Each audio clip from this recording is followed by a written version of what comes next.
Hey, you! Before you watch this, pause the video and subscribe to SemiPro right now. What's going on YouTube? Ryan back again with another video, and today we're talking about the Las Vegas Raiders. The Raiders are being slept on by epic proportions. Vegas has a sound roster and is a team that I think very well might be bound for the playoffs this year, but they aren't getting a lot of credit. A lot of people have them as a team that's going to finish around 500 or towards the bottom of the league, and I just don't see it.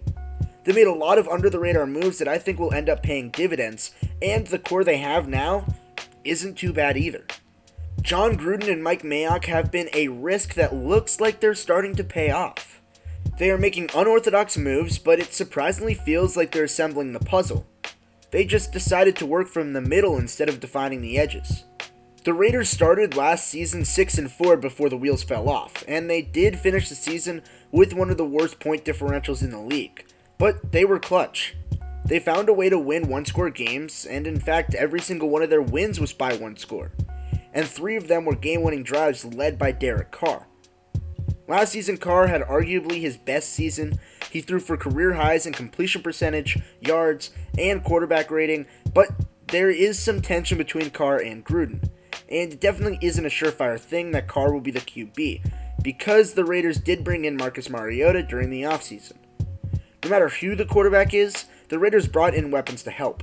Jason Witten, Henry Ruggs, Bryan Edwards, and Nelson Agholor are all new additions to help out. And while they all have their flaws, Ruggs and Edwards being rookies, Agholor with his drop issues, and Witten is well past his prime, but they do join a core that is well-rounded.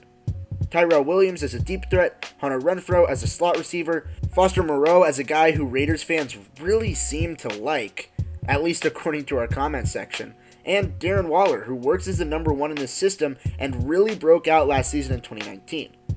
The Raiders really like to utilize their tight ends in the passing game, so having 3 competent ones in Moreau, Waller, and Witten, as well as burners on the outside who can stretch the field, is the making of a well-rounded passing game. And the offensive line has improved as well.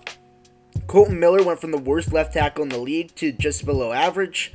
Rodney Hudson and Richie Incognito are 2 of the best interior linemen in the league, and Trent Brown really has the potential to be a good tackle, but had a down year after signing his massive contract with Vegas. Alex Ingold is also surprisingly one of the league's best pass blocking backs, and he works in the run blocking as well, helping pave the way for Josh Jacobs, who had a stellar rookie season.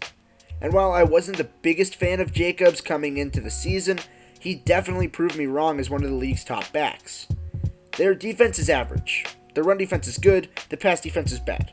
And it seems to even out to be average, but I think they're going to be better this year.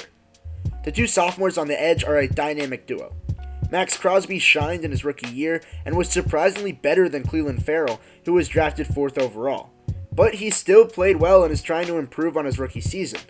The interior is solid with Malik Collins, Maurice Hurst, PJ Hall, and Jonathan Hankins. They're just pretty good and all are formidable run stuffers that help round out the defense. The linebackers are a completely revamped position group.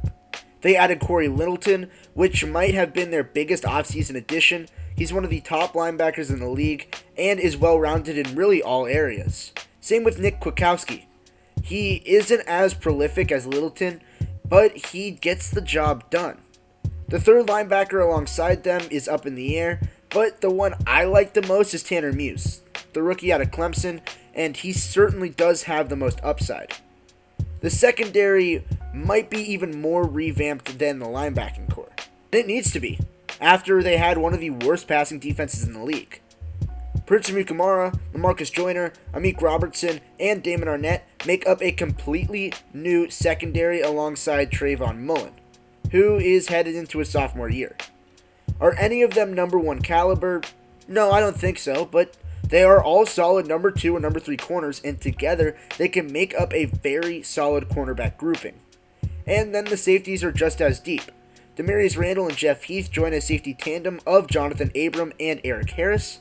Harris broke out last season, and Abram never got going his rookie year due to injury and is itching to get started.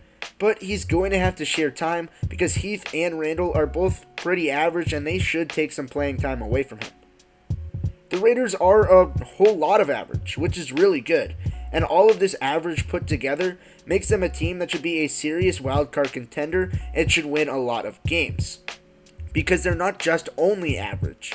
They just don't have a weak spot to their roster right now, and that's a recipe for success.